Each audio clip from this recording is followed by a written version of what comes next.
Corona vaccine का दूसरा चरण आज से हो चुका है शुरू और दूसरे चरण के पहले ही दिन प्रधानमंत्री नरेंद्र मोदी ने वैक्सीन लगवाई। वैक्सीन से जुड़ी अफवाहों पर विराम लगाने के लिए पीएम मोदी ने ट्वीट भी किया और ट्वीट कर उन्होंने क्या कहा आइए आपको दिखाते हैं। प्रधानमंत्री नरेंद्र मोदी ने ट्वीट करते हुए लिखा, मैंने एम्स में कोरोना की वैक्सीन की पहली डोज लगवाई है। कोरोना से चल रही लड़ाई में हमारे डॉक्टरों और वैज्ञानिकों ने अच्छा काम किया। मैं उन सभी से अपील करता हूं जो वैक्सीन लेने के लिए योग्य हैं, आओ हम साथ में भारत को कोरोना मुक्त बनाएं। तो ये ट्वीट प्रधानमंत्री नरेंद्र मोदी की तरफ से कोरोना वैक्सीन की पहली डोज लेने के बाद किया गया, जिसमें वो लोगों से अपील करते हुए नजर आए कि आओ हम साथ में कोरोना के खिलाफ इस जंग को लड़ें।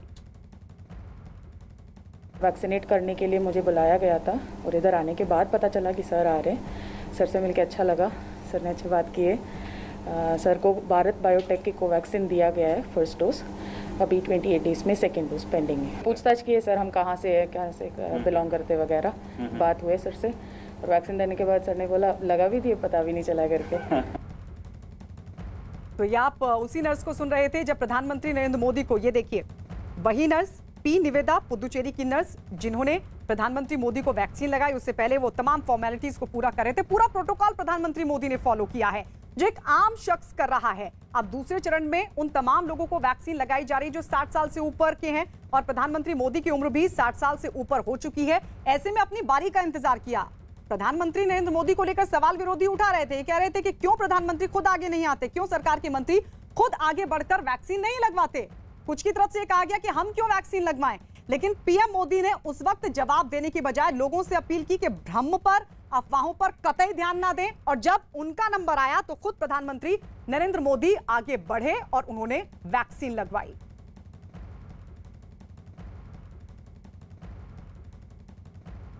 और इस वक्त हमारे साथ हमारे सहयोगी लाइव जुड़ रहे हैं। विक्रांत यादव हमारे साथ दिल्ली से हैं, जावेद मंसूरी एम्स के बाहर मौजूद हैं, तो वहीं दिवाकर सिंह मुंबई से हमारे साथ जुड़ चुके हैं, जनक दवे अहमदाबाद से हैं, मनोज शर्मा भोपाल से हैं और भवानी सिंह जयपुर से हमारे साथ जुड़ चुके हैं। लेकिन सबसे पहले विक्रांत आपके पास आते हुए, नर्स की तरफ से भी अब ये बताया गया कि प्रधानमंत्री नरेंद्र मोदी ने किस तरीके से एकदम साधारण से तरीके में वो पहुंचे थे, उनका अंदाज बिल्कुल नॉर्मल था।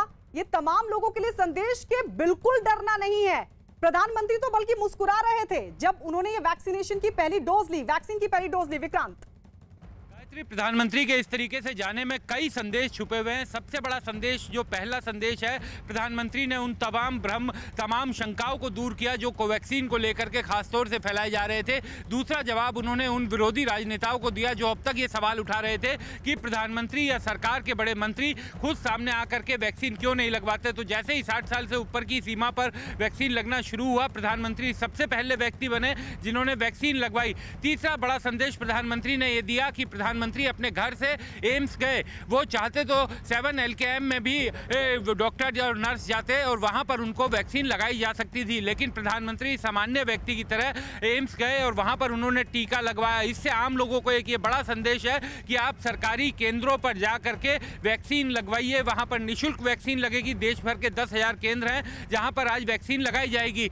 तो प्रधानमंत्री ने उन लोगों को भी संदेश दिया और निश्चित तौर पर अब चूंकि इस वाला जो दौर है इसमें सबसे क्रूशियल लोगों को लगना शुरू हुआ है जिनकी उम्र 60 साल से ऊपर है या फिर 45 साल से ऊपर के वो व्यक्ति जो 20 तरह की बीमारियों से ग्रसित है। उन 20 बीमारियों की लिस्ट भी सरकार ने जारी की है। तो प्रधानमंत्री के एक टीकाकरण से कई तरह के सवालों के जवाब मिले हैं और उम्मीद ये की जानी चाहिए कि अब इस वैक्सीन को लेकर के जो तमाम डर भ्रम थे वो खत्म हो गए। विक्रांत लौट रहे हैं आपके पास। एम्स जहां पर प्रधानमंत्री नरेंद्र मोदी ने वैक्सीन ली है, वहां पर जावेद मंसूरी इस वक्त हमारे साथ मौजूद हैं।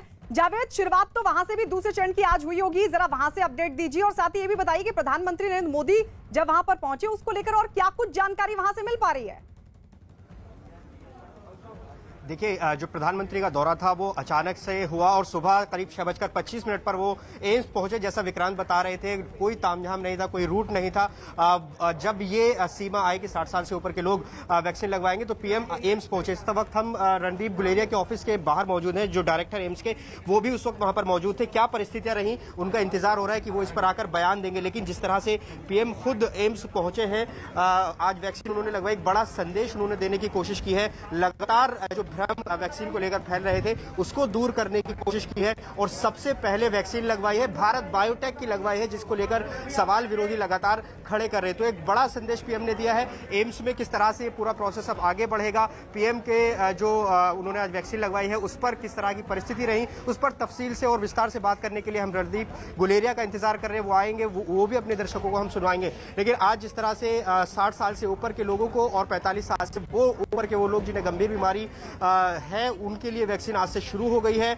और ये पूरी दिल्ली में करीब 192 सेंटर बनाए गए हैं, जिसमें 136 प्राइवेट सेंटर्स होंगे और 56 सेंटर सरकारी होंगे जहां पर फ्री वैक्सीन दी जाएगी। तो ये प्रोसेस आज से शुरू हो गया। प्रधानमंत्री मोदी ने खुद इसकी शुरुआत खुद से वैक्सीन लगवा कर की है। जी बिल्कुल जावेद, लौटेंगे आपके पास। यहाँ पे भी दूसरे चरण की शुरुआत होगी और डायरेक्टर गुलेरिया से बात करने के लिए जावेद कोशिश करेंगे कि कितनी देर प्रधानमंत्री नरेंद्र मोदी वहां पर रुके और क्या कुछ रहा उस दौरान। मनोज शर्मा भी हमारे साथ लगातार बने हुए हैं। मनोज, वहां जरा दिखाइए आज दूसरे चरण के लिए क्या तैयारियां, कितने लोग इस वक्त पहुंचे हैं वैक्सीनेशन के लिए?